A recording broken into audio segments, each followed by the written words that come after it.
Hello friends. तो कैसे हो आप? आज हम बात करेंगे संविधान लागू होने की संपूर्ण जानकारी। स्वागत है आपका अपने इस चैनल बाबा साहेब की बातें में। ये भारत के इतिहास में वो मोड़ है जहां से हमारा राष्ट्र एक गणराज्य के रूप में खड़ा हुआ। ये वो क्षण था जब हमने औपनिवेशिक शासन से पूरी तरह से स्वतंत्र होकर अपने भाग्य का निर्धारण स्वयं करने का अधिकार प्राप्त किया। भारत की स्वतंत्रता की लड़ाई कोई एक दिन की कहानी नहीं थी। ये सदियों की पीड़ा, संघर्ष और बलिदान का परिणाम थी। ब्रिटिश शासन ने भारत को राजनीतिक, सामाजिक और आर्थिक रूप से पंगु बना दिया था, लेकिन भारतीयों के भीतर स्वतंत्रता की लौ कभी बुझी नहीं। 1857 की क्रांति से लेकर 1947 तक लाखों स्वतंत्रता सेनानियों ने जेलों की यातना सही, फांसी के फंदे को चूमा और मातृभूमि के लिए अपने प्राणों का बलिदान दिया। जब 15 अगस्त 1947 को भारत को स्वतंत्रता मिली, तब हमारे सामने एक नई चुनौती थी। देश को एक संविधान देना जो संप्रभुता, समानता, न्याय और स्वतंत्रता के सिद्धांतों पर आधारित हो। हमें एक ऐसी किताब चाहिए थी जो भारत को दिशा दिखाए, उसे एक राष्ट्र बनाए। भारतीय संविधान को बनाने के लिए संविधान सभा का गठन किया गया। यह सभा पहली बार 9 दिसंबर 1946 को बैठी थी। संविधान सभा में भारत के विभिन्न हिस्सों से कुल 299 सदस्य चुने गए थे, जिनमें सभी धर्मों, जातियों, वर्गों और क्षेत्रों के प्रतिनिधित्व को ध्यान में रखा गया। डॉक्टर भीमराव अंबेडकर, जिन्हें भारत रत्न से नवाजा गया, उन्हें ड्राफ्टिंग कमेटी का अध्यक्ष नियुक्त किया गया। उन्होंने संविधान के निर्माण में सबसे अहम भूमिका निभाई। वो स्वयं दलित समाज से थे और समाज की गहराइयों को भली भांति समझते थे। उन्होंने सुनिश्चित किया कि संविधान हर नागरिक को समान अधिकार दे, चाहे वो किसी भी जाति, धर्म या लिंग का हो। संविधान निर्माण की प्रक्रिया। भारत का संविधान कोई अचानक बना दस्तावेज नहीं है।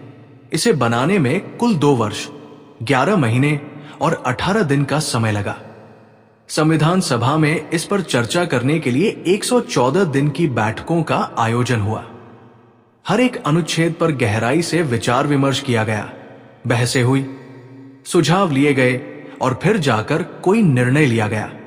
संविधान का मसौदा अनेक देशों के संविधानों का अध्ययन करके तैयार किया गया था, जैसे अमेरिका का संविधान, ब्रिटेन की संसदीय प्रणाली, आयरलैंड की नीति निदेशक सिद्धांत प्रणाली और कनाडा की संघीय व्यवस्था। संविधान सभा ने 26 नवंबर 1949 को भारत के संविधान को स्वीकार और अंगीकृत किया, लेकिन इसे लागू करने के लिए 26 जनवरी 1950 की तिथि निर्धारित की गई। ऐसा क्यों? क्योंकि 26 जनवरी का दिन भारत के स्वतंत्रता आंदोलन में एक विशेष महत्व रखता है। 1930 में लाहौर अधिवेशन में भारतीय राष्ट्रीय कांग्रेस ने 26 जनवरी को पूर्ण स्वराज दिवस के रूप में मनाने का प्रस्ताव पारित किया था। इसलिए जब संविधान लागू करने की बात आई, तो इसी ऐतिहासिक दिन को चुना गया जिससे स्वतंत्रता संग्राम के बलिदानों को सम्मान दिया जा सके। 26 जनवरी 1950 की सुबह एक ऐतिहासिक घड़ी थी। भारत का संविधान आधिकारिक रूप से लागू हुआ और भारत बन गया एक संप्रभु, समाजवादी, धर्मनिरपेक्ष, लोकतांत्रिक गणराज्य। इस दिन डॉक्टर राजेंद्र प्रसाद ने भारत के पहले राष्ट्रपति के रूप में शपथ ली। इसके साथ ही ब्रिटिश राज का पूर्ण रूप से अंत हुआ और भारत के नागरिकों को यह अधिकार मिला कि वे स्वयं अपने प्रतिनिधि चुने और अपने देश की नीतियों का निर्धारण करें। भारत का संविधान विश्व का सबसे बड़ा लिखित संविधान है। इसमें 25 भाग, 12 अनुसूचियां और 470 अनुच्छेद हैं। समय के साथ संशोधन होते रहे हैं। इसकी कुछ प्रमुख विशेषताएं निम्नलिखित हैं। न्याय, स्वतंत्रता, समानता और बंधुत्व जैसे मूलभूत मूल्य। सभी नागरिकों को मौलिक अधिकार जैसे अभिव्यक्ति की स्वतंत्रता, धर्म की स्वतंत्रता, शिक्षा का अधिकार, समानता का अधिकार आदि। सभी नागरिकों के लिए समान कानून, चाहे वो अमीर हो या गरीब। लोकतांत्रिक प्रणाली, जिसमें जनता सरकार चुनती है। धर्मनिरपेक्षता, यानी राज्य का कोई आधिकारिक धर्म नहीं होगा। डॉक्टर अंबेडकर की भूमिका।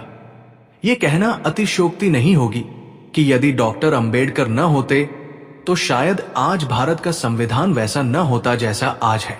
उन्होंने न केवल संविधान में समानता को स्थापित किया, बल्कि दलितों और पिछड़े वर्गों के लिए आरक्षण व्यवस्था के माध्यम से सामाजिक न्याय का मार्ग प्रशस्त किया। उनके विचार आज भी संविधान की आत्मा में बसते हैं। उन्होंने एक बार कहा था, संविधान केवल एक कानूनी दस्तावेज नहीं है, ये एक जीवन दर्शन है। संविधान का महत्व आज के भारत में, आज जब हम 21वीं सदी में प्रवेश कर चुके हैं, भारत दुनिया का सबसे बड़ा लोकतंत्र बन चुका है। इस लोकतंत्र की जड़ें हमारे संविधान में है। चाहे चुनाव हो, न्यायपालिका हो, मीडिया हो या सामान्य नागरिकों के अधिकार, हर चीज की नींव संविधान से ही जुड़ी है। जब भी कोई नागरिक अन्याय का शिकार होता है, वो संविधान की शरण में जाता है। यही संविधान है जो सरकार को जवाबदेह बनाता है, नागरिकों को अधिकार देता है और हर किसी को कानून के सामने समान बनाता है। 26 जनवरी को हम गणतंत्र दिवस इसलिए मनाते हैं क्योंकि ये वो दिन है जब हमने खुद को एक संविधान दिया। एक ऐसा संविधान जो केवल शब्दों का संग्रह नहीं, बल्कि भारत के करोड़ों लोगों के सपनों का दस्तावेज है। ये दिन हमें याद दिलाता है कि स्वतंत्रता के साथ जिम्मेदारी भी आती है। हमें अपने अधिकारों के साथ साथ अपने कर्तव्यों का भी पालन करना है। एक जागरूक नागरिक ही लोकतंत्र को मजबूत बनाता है। आइए हम सब मिलकर ये प्रण लें कि हम अपने संविधान का सम्मान करेंगे, उसके मूल्यों को जीवन में अपनाएंगे और एक ऐसे भारत का निर्माण करेंगे जो न्याय, समानता और भाईचारे पर आधारित हो। वही सच्चा भारतीय है जो न केवल अपने अधिकारों की मांग करता है, बल्कि अपने कर्तव्यों को भी निभाता है। भारत का संविधान केवल कानूनों का एक संग्रह नहीं था, ये समाज के पुनर्निर्माण का एक यंत्र भी था। सदियों से भारत की सामाजिक व्यवस्था जातिवाद, छुआछूत, लैंगिक भेदभाव, वर्ग संघर्ष जैसी समस्याओं से ग्रसित रही थी। संविधान ने इन सभी को चुनौती दी। अनुच्छेद 17 में अस्पृश्यता को गैरकानूनी घोषित किया गया। अनुच्छेद 15 में धर्म, जाति, लिंग या जन्म स्थान के आधार पर भेदभाव को प्रतिबंधित किया गया। ये सिर्फ शब्द नहीं थे, ये समाज की पीड़ाओं पर मरहम लगाने की कोशिश थी। महिलाओं को समान अधिकार देना एक क्रांतिकारी कदम था। सदियों से महिलाओं को शिक्षा, रोजगार और सार्वजनिक जीवन से वंचित रखा गया था। संविधान ने उन्हें वही दर्जा दिया जो पुरुषों को प्राप्त था। आज हम जो महिला सशक्तिकरण की बात करते हैं, उसकी नींव 26 जनवरी 1950 को ही रखी गई थी। भारत एक बहुभाषी, बहुधार्मिक, बहुसांस्कृतिक देश है। संविधान में इस विविधता को पूरी तरह से स्वीकार किया गया। इसमें सभी धर्मों को बराबरी का दर्जा मिला। हिंदी को राजभाषा घोषित किया गया, लेकिन अन्य भाषाओं को भी 8वीं अनुसूची में स्थान दिया गया। संविधान सभा में उत्तर से दक्षिण, पूरब से पश्चिम तक के प्रतिनिधि थे। हर कोई चाहता था कि भारत की आत्मा को ठेस न पहुंचे, इसलिए संविधान एक ऐसा ढांचा बना जिसमें सभी राज्यों, संस्कृतियों और भाषाओं को उचित प्रतिनिधित्व मिला। भारत का संविधान संघात्मक है। इसमें शक्तियों का बंटवारा केंद्र और राज्यों के बीच किया गया है। केंद्र को कुछ विशेष अधिकार दिए गए हैं, लेकिन राज्य भी स्वतंत्र है अपने अपने क्षेत्रों में निर्णय लेने के लिए। यह संतुलन इसलिए आवश्यक था क्योंकि भारत एक विशाल भूभाग है और प्रत्येक क्षेत्र की अपनी भिन्न आवश्यकताएं और समस्याएं हैं। संविधान ने इस विविधता को लोकतांत्रिक ढंग से समाहित किया। कोई भी दस्तावेज समय के साथ प्रासंगिक बनाए रखने के लिए लचीला होना चाहिए। संविधान को समय के अनुसार ढालने के लिए उसमें संशोधन की व्यवस्था की गई है। अब तक भारतीय संविधान में 100 से अधिक संशोधन हो चुके हैं। ये एक जीवंत दस्तावेज है, चाहे वो 42वां संशोधन हो जिसमें समाजवादी, धर्मनिरपेक्ष जैसे शब्द जोड़े गए, या 73वां 74वां संशोधन, जिससे पंचायती राज व्यवस्था को सशक्त किया गया। हर संशोधन ने लोकतंत्र को मजबूत किया है। संविधान की सबसे बड़ी शक्ति यह है कि ये केवल सरकार नहीं बल्कि न्यायपालिका को भी शक्तिशाली बनाता है। भारत का सर्वोच्च न्यायालय संविधान का रक्षक है। वो सुनिश्चित करता है कि सरकार और संसद संविधान की सीमाओं का उल्लंघन न करे। जनहित याचिका, पीआईएल और न्यायिक सक्रियता के माध्यम से अदालतें आज भी जनता की आवाज बन रही है। ये संविधान की जीवंतता और समकालीनता का प्रमाण है। संविधान ने हमें मौलिक अधिकार दिए हैं, जैसे जीवन और व्यक्तिगत स्वतंत्रता का अधिकार, समानता का अधिकार, धर्म और अभिव्यक्ति की स्वतंत्रता, शिक्षा और संस्कृति से जुड़ा अधिकार। लेकिन साथ ही 11 मौलिक कर्तव्य भी जोड़े गए हैं ताकि हर नागरिक ये समझ सके कि अधिकारों के साथ जिम्मेदारी भी आती है। संविधान में अनुच्छेद 45 के अंतर्गत ये कहा गया कि 14 वर्ष तक के बच्चों को मुफ्त और अनिवार्य शिक्षा दी जानी चाहिए। ये लक्ष्य आरटी एक्ट 2009 के माध्यम से साकार हुआ। नीति निर्देशक सिद्धांत संविधान का वो हिस्सा है जो सरकार को ये दिशा देते हैं कि उसे समाज को किस दिशा में ले जाना है, जैसे बेरोजगारी मिटाना, गरीबों को सामाजिक सुरक्षा देना, महिलाओं को समान अवसर देना आदि। हालांकि संविधान 26 जनवरी को लागू हुआ, लेकिन 26 नवंबर को संविधान को अंगीकृत किया गया था। इसी कारण से आज 26 नवंबर को संविधान दिवस के रूप में भी मनाया जाता है, ताकि हम अपने संविधान को याद करें, उसकी मूल भावना को समझें और अपनी जिम्मेदारियों को पहचानें।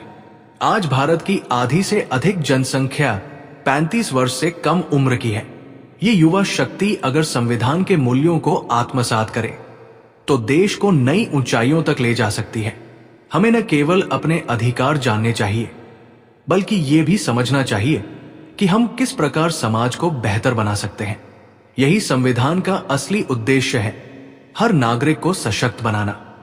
आज जब हम देख रहे हैं कि समाज में ध्रुवीकरण, असहिष्णुता और असमानता जैसे मुद्दे बढ़ रहे हैं, तब संविधान की भावना को याद करना और भी जरूरी हो गया है। ये केवल किताबों में सीमित नहीं रहना चाहिए, बल्कि जीवन के हर क्षेत्र में लागू होना चाहिए, चाहे वो शिक्षा हो, राजनीति हो या सामाजिक व्यवहार। भारत का संविधान केवल कानून नहीं, एक सपना है। एक ऐसा सपना जिसे हमने अपने संघर्षों, बलिदानों और उम्मीदों से बुना है। ये केवल शासकों के लिए नहीं, बल्कि हर भारतीय के लिए है। हमें गर्व होना चाहिए कि हम एक ऐसे राष्ट्र में जन्मे हैं जहां हर नागरिक को उसकी गरिमा, उसकी स्वतंत्रता और उसकी पहचान की गारंटी दी गई है। संविधान को केवल पढ़े नहीं, उसे जिए। उसके मूल्य केवल मंचों पर बोले न जाएं, उन्हें घर घर तक पहुंचाएं। तभी भारत सच में गणराज्य कहलाएगा। भारत के संविधान की आत्मा विश्व के महान लोकतांत्रिक मूल्यों से प्रेरित है। जैसे अमेरिका से हमें मौलिक अधिकारों की अवधारणा मिली, ब्रिटेन से संसदीय प्रणाली, आयरलैंड से नीति निर्देशक सिद्धांत और फ्रांस से स्वतंत्रता, समानता और बंधुत्व का भाव। इन सब प्रेरणाओं को भारत की परिस्थितियों के अनुसार ढालकर संविधान में समाहित किया गया। यही कारण है कि भारतीय संविधान एक ऐसा दस्तावेज है जो वैश्विक दृष्टिकोण और भारतीय जीवन मूल्यों का अद्भुत संगम है। संविधान में शिक्षा को विशेष स्थान दिया गया है। आज जो हम स्कूलों में संविधान, मौलिक अधिकार, कर्तव्यों और नागरिक शास्त्र की पढ़ाई करते हैं, वो सब इसी महान दस्तावेज का हिस्सा है। अनुच्छेद 21 के तहत शिक्षा का अधिकार मौलिक अधिकार बन चुका है। ये हमारे देश के भविष्य, हम बच्चों और युवाओं को सक्षम बनाने का सबसे बड़ा साधन है। संविधान ने भारत को एकजुट किया है। आज अगर जम्मू कश्मीर से लेकर कन्याकुमारी और अरुणाचल से गुजरात तक हम एक देश हैं, तो ये संविधान की देन है। ये हमें एक राष्ट्रीय पहचान देता है जो धर्म, भाषा, जाति से ऊपर उठकर एक भारतीय होने की भावना को जन्म देता है। ये संविधान ही है जो ये सुनिश्चित करता है कि भले ही हम अलग अलग हों, लेकिन हम सभी बराबर हैं। कानून की नजर में, अवसरों की दृष्टि से और सम्मान के हकदार के रूप में। डॉक्टर भीमराव अंबेडकर ने संविधान निर्माण में सबसे महत्वपूर्ण भूमिका निभाई। उन्होंने समाज के सबसे कमजोर वर्गों की आवाज को संविधान में स्थान दिलाया। डॉक्टर राजेंद्र प्रसाद, संविधान सभा के अध्यक्ष, जिन्होंने इस पूरी प्रक्रिया को शांतिपूर्ण और गरिमापूर्ण ढंग से संचालित किया। पंडित जवाहरलाल नेहरू, जिन्होंने संविधान सभा के पहले अधिवेशन में उद्देश्य प्रस्ताव प्रस्तुत किया, जो आगे चलकर प्रस्तावना का आधार बना। सरदार पटेल, जिन्होंने रियासतों के एकीकरण के माध्यम से भारत को राजनीतिक एकता दी। इन महान नेताओं ने न केवल संविधान को लिखा, बल्कि इसे अपने जीवन मूल्यों से सींचा। संविधान की प्रस्तावना वो आईना है जो इसके पूरे उद्देश्य को दर्शाती है। आइए एक बार फिर उस ऐतिहासिक प्रस्तावना को याद करें। भारत के लोग भारत को एक संपूर्ण प्रभुत्व संपन्न, समाजवादी, पंथ निरपेक्ष, लोकतंत्रात्मक गणराज्य बनाने के लिए यह प्रस्तावना केवल एक उद्घोषणा नहीं है, ये हर भारतीय का संकल्प है। आज जब हम स्वतंत्र रूप से वोट देते हैं, सरकार बदलते हैं, नीतियां तय करते हैं, ये सब संविधान के कारण संभव है। भारत का लोकतंत्र जितना मजबूत है, उतना ही पुराना भी है। लोकसभा, राज्यसभा, पंचायत, नगर निगम, ये सभी लोकतंत्र के स्तंभ हैं, जिन्हें संविधान ने जीवन दिया है। हमारा वोट ही हमारे अधिकारों का सबसे बड़ा हथियार है। इतिहास में ऐसे भी क्षण आए जब संविधान की भावना पर खतरा मंडराया। 1975 की आपातकाल एक ऐसा दौर था जब नागरिक स्वतंत्रता पर अंकुश लगा दिया गया, लेकिन संविधान की शक्ति और जनता की जागरूकता ने उसे फिर से जीवंत किया। यह प्रमाण है कि संविधान भले ही किताब में लिखा हो, लेकिन उसकी ताकत जनता की चेतना में होती है। संविधान को जानना क्यों जरूरी है? आज के समय में जब सोशल मीडिया और अफवाहों का बोलबाला है, तब संविधान का सही ज्ञान हमें सच्चाई और न्याय की ओर ले जाता है। हर छात्र, हर युवा, हर नागरिक को अपने अधिकार और कर्तव्य जानना चाहिए, ताकि कोई भी उन्हें गुमराह ना कर सके। संविधान केवल अदालतों और सरकारों के लिए नहीं है, ये हम सभी के लिए है। जब हम किसी से भेदभाव नहीं करते, जब हम नारी का सम्मान करते हैं, जब हम कमजोर की मदद करते हैं, तब हम संविधान को जीवन में उतारते हैं। अगर हम हर रोज अपने आचरण में संविधान को आत्मसात करें, तभी हम असली गणराज्य होंगे। हर साल हम गणतंत्र दिवस पर झंडा फहराते हैं, परेड देखते हैं, देशभक्ति गीत गाते हैं।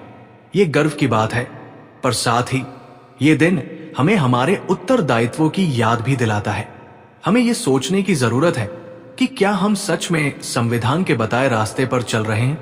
क्या हम समानता, न्याय और स्वतंत्रता को केवल किताबों तक सीमित नहीं कर रहे? प्रिय साथियों, आज जब आप ये भाषण सुन रहे हैं, तो सोचिए कि आप भविष्य के नागरिक नहीं, बल्कि वर्तमान के नेता, विचारक और जिम्मेदार भारतीय हैं। हम सभी को संविधान को सिर्फ 26 जनवरी पर याद नहीं करना चाहिए, बल्कि उसे 365 दिन जीना चाहिए। आपका हर सही निर्णय, हर निष्पक्ष विचार, हर सहिष्णु व्यवहार संविधान को सशक्त करता है। 26 जनवरी 1950 को जो सपना देखा गया था, वो केवल कागजों पर नहीं था।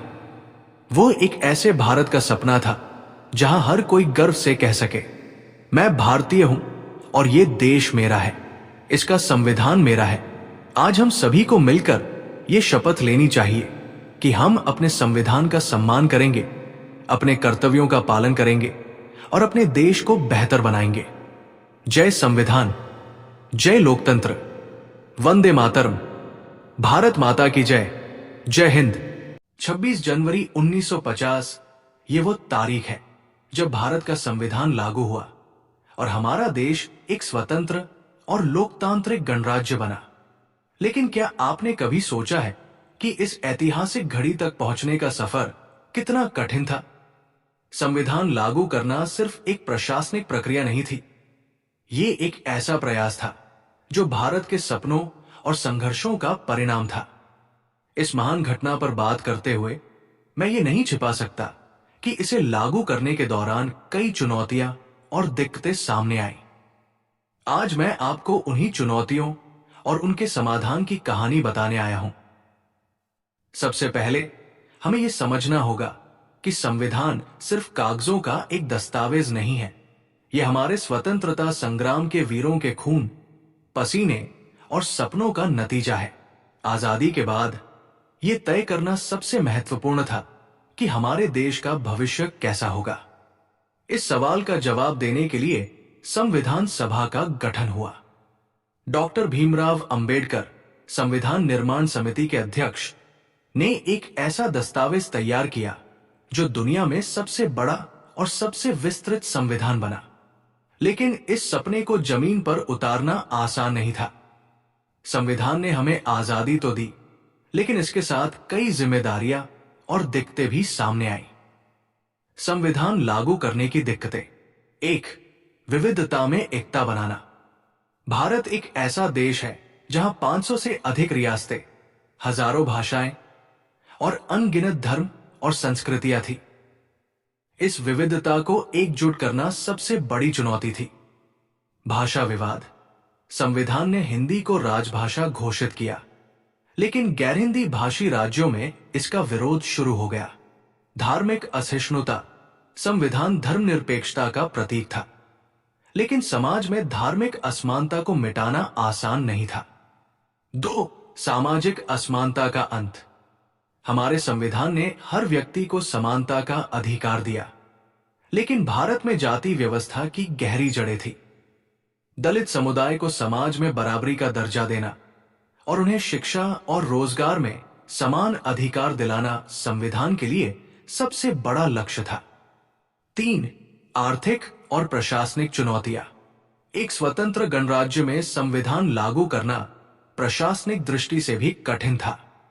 देश में अशिक्षा और गरीबी इतनी ज्यादा थी कि लोगों को उनके अधिकारों और कर्तव्यों के बारे में जागरूक करना आसान नहीं था। संविधान ने संघीय ढांचे की नींव रखी, लेकिन राज्यों और केंद्र के बीच संतुलन बनाना एक जटिल कार्य था। संविधान की शक्ति और समाधान। संविधान की सबसे बड़ी ताकत यह थी कि यह एक जीवंत दस्तावेज है जो समय के साथ बदल सकता है। समानता के अधिकार ने समाज में बड़े बदलाव किए। जातिवाद और छुआछूत को खत्म करने के लिए कानून बनाए गए। राज्यों के पुनर्गठन और पंचायती राज जैसे सुधारों ने संविधान को जनता के करीब लाने का काम किया। शिक्षा को मौलिक अधिकार बनाया गया ताकि हर भारतीय अपने अधिकारों और कर्तव्यों को समझ सके। संविधान की सफलता एक प्रेरणा। आज जब हम पीछे मुड़कर देखते हैं तो हमें गर्व होता है कि हमारे संविधान ने न केवल भारत को दुनिया का सबसे बड़ा लोकतंत्र बनाया, बल्कि इसे एकजुट भी रखा। ये वो शक्ति है जो हमें हर चुनौती का सामना करने की प्रेरणा देती है। हमारा संविधान, हमारी पहचान। प्रिय मित्रों, 26 जनवरी सिर्फ एक तारीख नहीं है, ये हमारे सपनों का दिन है। ये वो दिन है जब हमने ठाना था कि हम सिर्फ एक स्वतंत्र राष्ट्र नहीं, बल्कि एक ऐसा राष्ट्र बनेंगे जहां हर व्यक्ति के पास समान अधिकार हों। संविधान लागू करने में भले ही कठिनाइयां आई, लेकिन उन्होंने हमें और भी मजबूत बनाया।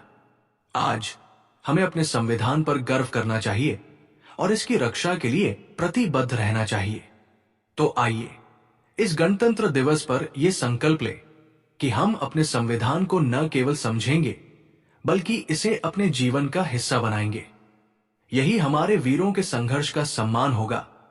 यही हमारे गणराज्य की सच्ची विजय होगी। भारत का संविधान 26 जनवरी 1950 को आधिकारिक रूप से लागू किया गया।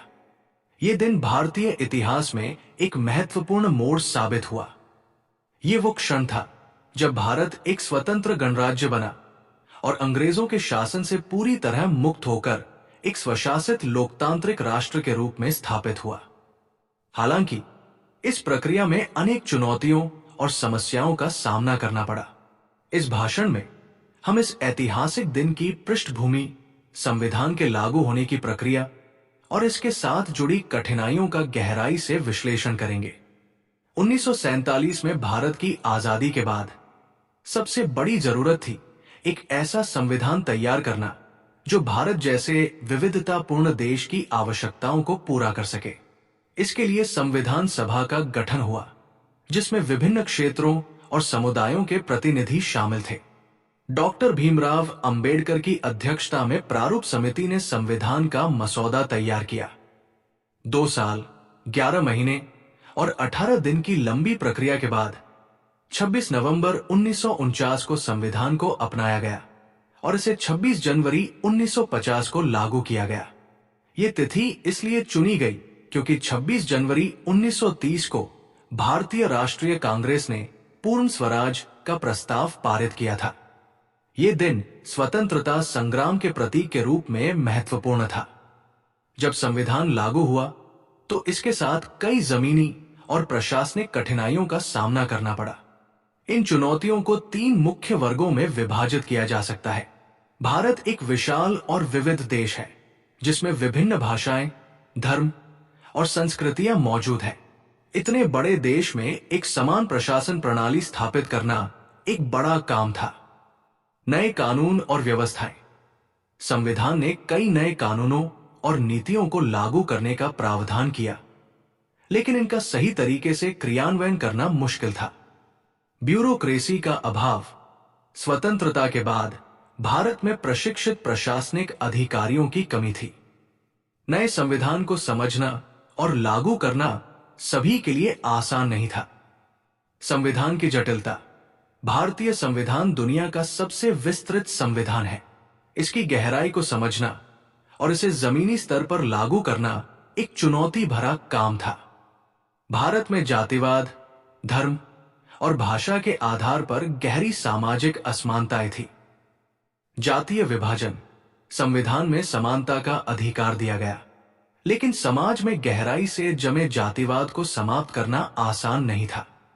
धार्मिक असहिष्णुता। धर्मनिरपेक्षता संविधान का मूल आधार था, लेकिन विभिन्न धार्मिक समुदायों के बीच आपसी विश्वास की कमी ने इसे लागू करने में बाधाएं उत्पन्न की। भाषा विवाद।